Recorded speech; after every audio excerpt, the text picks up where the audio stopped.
এটা তো নির্দলীয় একটা নির্বাচন। জি, পুরোপুরিভাবে আমরা এটা বলেছি যে ভালো যে মানুষটা, ভালো যে প্রার্থীটা, সে দলের বাইরের হলেও আমরা তাকে সমর্থন দিয়ে জেতাতে পারি। আবার আমাদের ভিতর ভালো প্রার্থী থাকলে সর্ববিবেচনায় তাকে আমরা প্রার্থী করব। মানে এই স্থানীয় নির্বাচনে ধরো সিটি কর্পোরেশন যেগুলো আছে সেগুলো গুরুত্বপূর্ণ। ঠিক তেমনি আবার সারা দেশে যেসব স্থানীয় সরকারের অংশ হিসাবে মানে জেলা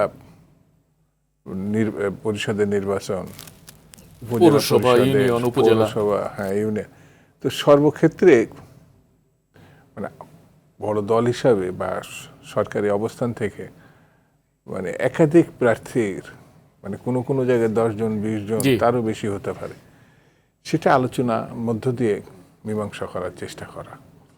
মানে একটা নির্বাচনের জাতীয় সংসদে হয়েছে, অনেকে প্রার্থী হতে চেয়েছে, হতে পারেনি, তারা আবার এখানে হয়তো হতে চাবে।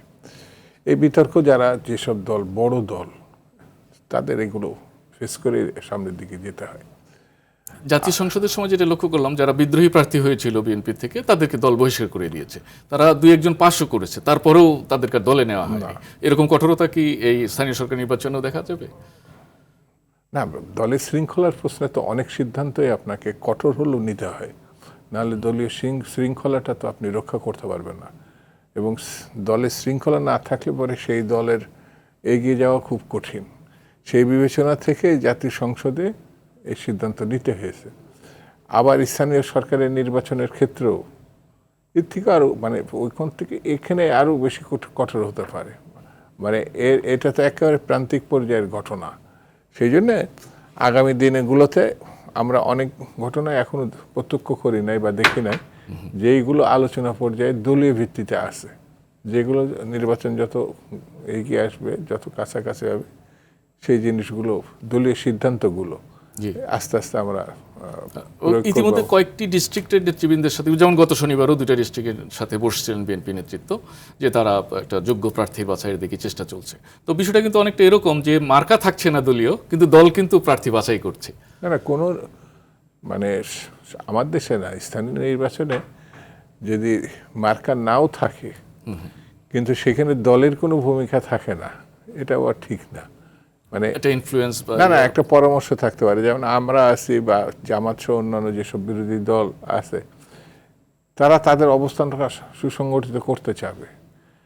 তারা এমন প্রার্থীকেও হয়তো সমর্থন দিতে পারে, যেটা আমরাও দিতে পারি, সেটি ভালো মানুষ কিন্তু দলের ভিতরে নাই, বা আমার দলের প্রার্থী ওই রকম ভালো না, তাহলে আমি ওকে দিব না কেন সমর্থন? সেই ক্ষেত্রে দলের মধ্যে যারা আছেন তারা অসন্তুষ্ট হতে পারে, সেই জিনিসগুলো আপনাকে মেকআপ করা বিরোধী দলের ক্ষেত্রেও হতে পারে। মানে এটা তো একটা মহাযজ্ঞ। স্থানীয় নির্বাচনটাকে মানে কি বলবো, কন্ট্রোল করা বা সুবিন্যস্ত করা জামাতের পক্ষে, ধরেন এটা আমার বিবেচনায় এটা ক্যাডার ভিত্তিক সংগঠন, তো ওদের নিয়ন্ত্রণটা সংগঠন পর্যায়ে একটু বেশি শক্তিশালী। আর মাল্টিক্লাস অর্গানাইজেশন হিসাবে বিএনপি অনেক ক্ষেত্রেই একটু শিথিল। তো এটা গণতান্ত্রিক রীতিনীতি যারা বিশ্বাস করে, মানে অত দম বন্ধ করা পরিবেশ থাকে না।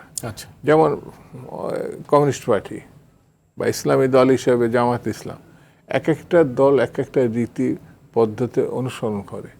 সেই হিসাবে বিএনপির ধরেন 17 বছর 20 বছর বা প্রতিষ্ঠার পর থেকেও দল করছে, আবার হঠাৎ করে আমার দলের সঙ্গে যুক্ত হয়েও সে দেখা গেল 40 বছরের মানুষটাকে বাইপাস করে ভালো করছে, এমন হতে পারে।